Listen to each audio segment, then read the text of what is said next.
Selamat pagi Bapak Ibu, Oma dan Opa yang berbahagia. Kiranya kita semua dalam keadaan baik, dalam keadaan sehat. Segala hikmat Tuhan menyertai dalam kehidupan kita. Dan pada pagi hari ini mari kita bersama-sama merenungkan firman Tuhan menjadi pedoman kehidupan kita sepanjang hari ini.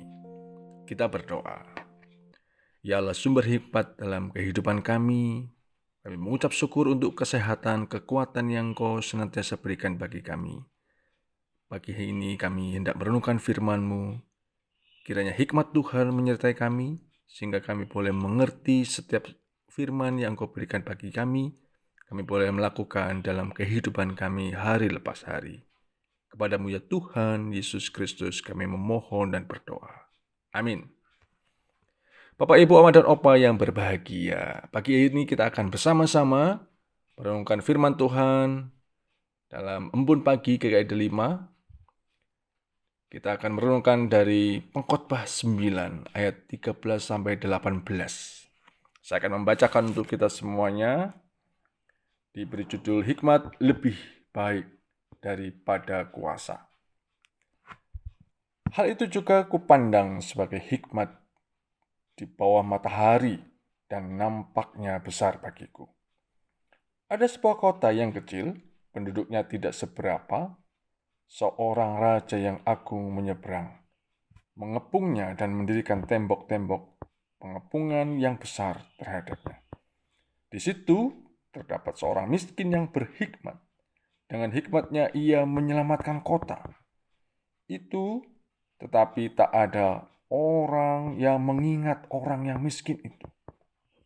Kataku, hikmat lebih baik daripada keperkasaan, tetapi hikmat orang miskin dihina dan perkataannya tidak didengar orang. Perkataan orang berhikmat yang didengar dengan tenang lebih baik daripada teriakan orang yang berkuasa di antara orang bodoh. Hikmat lebih baik daripada alat-alat perang, tetapi satu orang yang keliru dapat merusakkan banyak hal yang baik.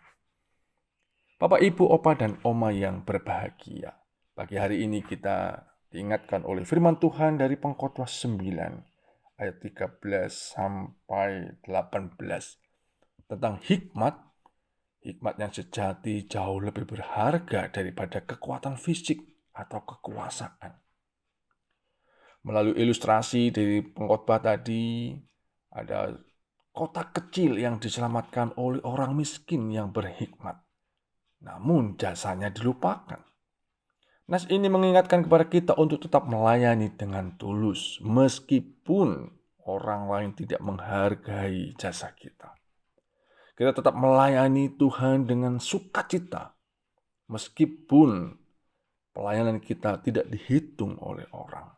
Meskipun pelayanan kita tidak diingat oleh orang. Menghargai hikmat dari siapapun dan menjaga perkataan. Renungan ini mengingatkan kepada kita bahwa hikmat mengalahkan kekuatan. Seseorang yang bisa menyelesaikan masalah yang mustahil dipecahkan oleh senjata atau otoritas atau kekuasaan lebih besar dari melalui hikmat. Namun, dunia saat ini sering kali melupakan atau memandang rendah orang berhikmat karena status sosial. Oleh karena tidak berkuasa. Oleh karena tidak ada hal yang perlu diingat.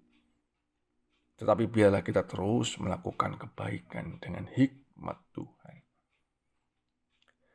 Hikmat dalam ayat 17 mengatakan bahwa perkataan orang berhikmat yang didengar dengan tenang lebih baik daripada teriakan orang yang berkuasa di antara orang bodoh.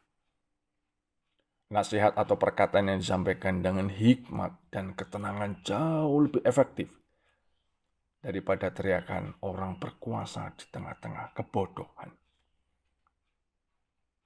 Ayat 18. Hikmat lebih baik daripada alat-alat perang, tetapi satu orang yang keliru dapat merusakkan banyak hal yang baik. Hikmat sangat kuat untuk membangun. Tetapi perlu diingat bahwa satu orang yang keliru dapat merusakkan banyak hal yang baik. Hal ini menjadi peringatan agar kita selalu berhati-hati dalam bertindak dan menjaga integritas. Kita selalu berhati-hati dalam berkata-kata. Apakah menyakiti orang lain? Atau justru setiap kata-kata kita membuat orang lain sakit hati. Hikmat Tuhan kiranya menyertai perjalanan kehidupan kita sepanjang hari ini. Dan apa yang kita lakukan, kita ucapkan, kita pikirkan, semuanya menjadi kehendak Tuhan dalam kehidupan kita. Tidak menyakiti orang lain, menyinggung perasaan orang lain. Sehingga melalui hidup kita, orang lain memuliakan nama Tuhan. Tuhan memberkati kita. Amin. Kita berdoa. Ya Allah sumber hikmat, terima kasih untuk firman-Mu yang mengingatkan kepada kami. Untuk kami senantiasa berhikmat.